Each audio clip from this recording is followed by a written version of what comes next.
Morning students. आज हम पढ़ते हैं बनारस चैप्टर, जिसके कवि हैं केदारनाथ सिंह।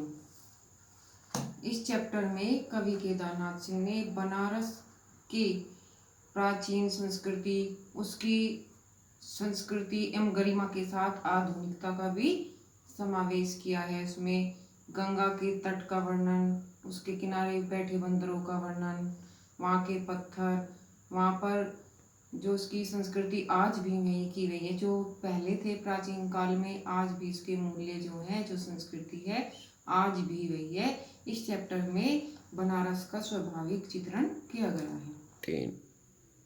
तो बच्चों, अब मैं इस चैप्टर की व्याख्या पढ़ती हूँ। इस शहर में वसंत अचानक आता है, और जब आता है तो मैंने देखा है लहरतारा या मड़ुवाडी की तरफ से। कवि केदारनाथ जी कहते हैं कि जब बनारस शहर में वसंत आता है तो किस प्रकार से आता है, तो कहते हैं कि अचानक से उसका आगमन होता है, और जब आता है तो मैंने देखा है लहरतारा या मड़ुवाडी की तरफ से।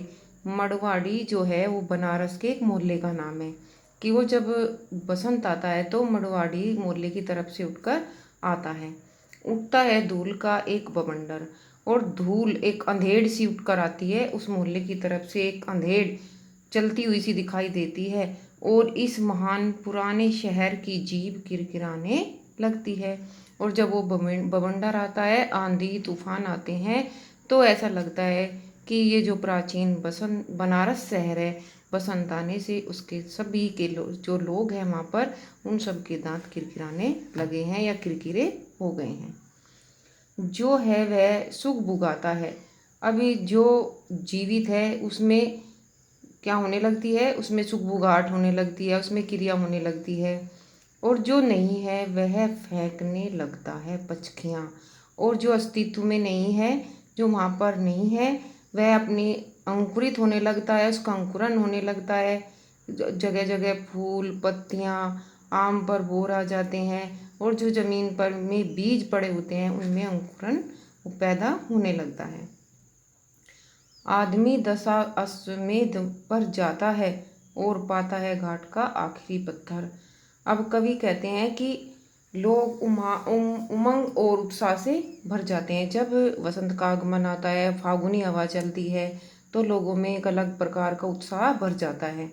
और जब आदमी गंगा के किनारे 10 अश्वमेध जो घाट है उस पर जाते हैं, तो उन्हें ऐसा लगता है आखिरी पत्थर कुछ और मुलायम हो गया है, कि जैसे गंगा के घाट का जो आखिरी पत्थर है वो कुछ बसंत आने पर कुछ मुलायम हो गया है। कवि के कहने का तात्पर्य यह है कि जो कठोर हृदय वाले जो लोग होते हैं, बसंत आने पर उनका हृदय भी मुलायम हो जाता है, कोमल हो जाता है। सीढ़ियों पर बैठे बंदरों की आंखों में एक अजीब सी नमी है। और बसंत आने पर जो सीढ़ियों पर, गंगा के किनारे जो सीढ़ियाँ बनी हैं उस पर जो बंदर बैठे हैं, उनकी आंखों में भी एक अजीब सी, एक विचित्र प्रकार की नमी आ जाती है, और एक अजीब सी चमक से भर उठा है भिखारियों के कटोरों का निचाट खालीपन।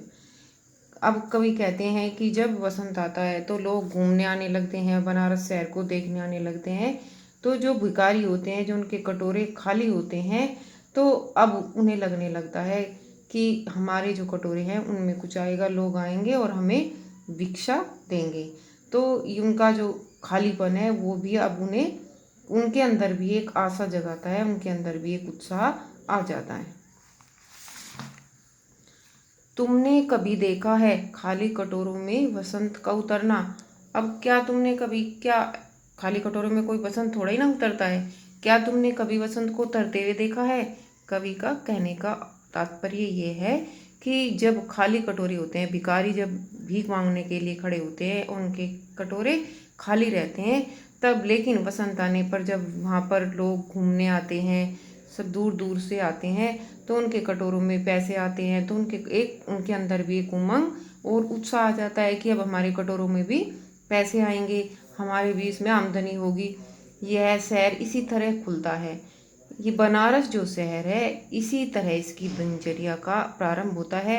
ऐसे ही इसका अपने लोग वहाँ की जो है अपना दिन को प्रारंभ करते हैं इसी तरह भरता। और भरने का अर्थ है कि लोग वहाँ जो उनके अंदर उमंग होता है, जो उत्साह होता है, उसी तरह से वे क्या रहते हैं, जो उसमें भरते रहते हैं। उनके जीने की इच्छा इसी तरह इस शहर को भरता रहता है। और खाली होता है यह शहर इसी तरह रोज रोज के एक अनंत सबसे। और खाली होने का अर्थ है कि रोज एक न एक व्यक्ति की मृत्यु होती है और इसी तरह यह शहर क्या होता है, खाली भी होता रहता है। खालीपन का एहसास होता है कि जब कोई व्यक्ति की मृत्यु होती है तो उस शव को ले जाते हैं कंधे पर, कि लोग उसे कंधे पर उठाकर अंधेरी गलियों से अब चमकती हुई जो गंगा है, मोक्षदायिनी जो गंगा है, उसके किनारे ले जाकर उसका दाह संस्कार कर देते हैं। अब इसमें लोगों का कहीं कोई एक तरफ तो दुख है, एक तरफ सुख है, कोई हंस रहा है, कोई उत्साह से भरा हुआ है, कोई दुखी है। तो ये दुख और सुख का जो मिला जुला रूप है, ये यही बनारस की क्या है, एक स्वाभाविक उनकी दिनचर्या है। ऐसे ही लोग उसमें अपने दिन का प्रारंभ करते हैं। और दुख सुख का ये जो बनारस है, जो बनारस शहर है, वो दुख सुख का एक मिला जुला रूप है, वही उसकी संस्कृति है।